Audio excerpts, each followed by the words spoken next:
Теңіз қасқындары. Кімдер олар? Қарақшылар. Теңіздің қасқындары. Олар кімдер? Еркіндік сүйген батырлар ма? Әлде заңсыздықтың жетегінде кеткен қылмыскерлер ме? Тарих беттерінде қарақшылар туралы сан алуан аңыздар мен әңгімелер сақталған. Көбінесе олар қазына іздеген, кемелерді басып алған қатыгез қылмыскерлер ретінде бейнеленеді. Алайда, шындық әлдеқайда күрделі.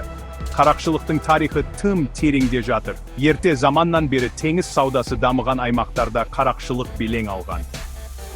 Кейбір қарақшылар шынымен де қазына мен байлыққа қызыққан қылмыскерлер болса, басқалары әділетсіздікке қарсы күрескен бастаңқылар немесе қоғамнан тыс қалғандар еді. Қарақшылықтың гүлдену кезеңі 17-18 ғасырларға келеді.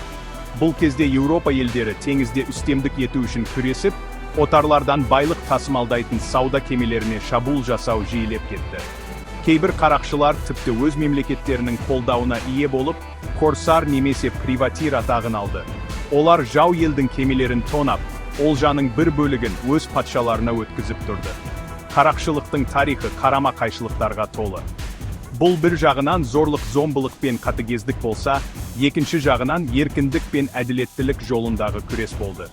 Қалай болғанда да, қарақшылар туралы әңгімелер қиялды әлі күнге дейін өзіне баурап, теңіз романтикасын сезінуге мүмкіндік береді.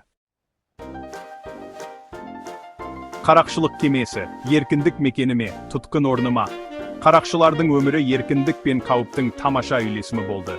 Олар теңіз заңдарымен өмір сүріп, өз ережелері мен дәстүрлерін құрды. Қарақшы кемесі олар үшін екінші үйі болды, ал теңіз тағдыр жолы. Қарақшы кемесінде өмір бір қарағанда романтикалық болып көрінгенімен, шын мәнінде өте қатал және қауіпті болды. Кемелер көбінесе тар және лас болатын. Экипаж мүшелері бір каютада тығыз-тығыз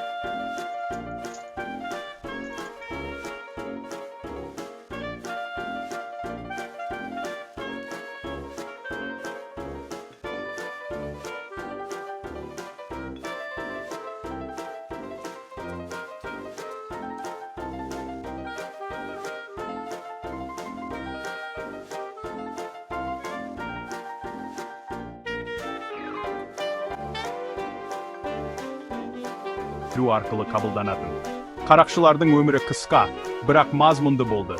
Олар еркіндікті бағалай біліп, өз тағдырларын өздері жасауға тырысты. Қарақшылық кемесі олар үшін бір жағынан тұтқын орны болса, екінші жағынан еркіндік мекені еді.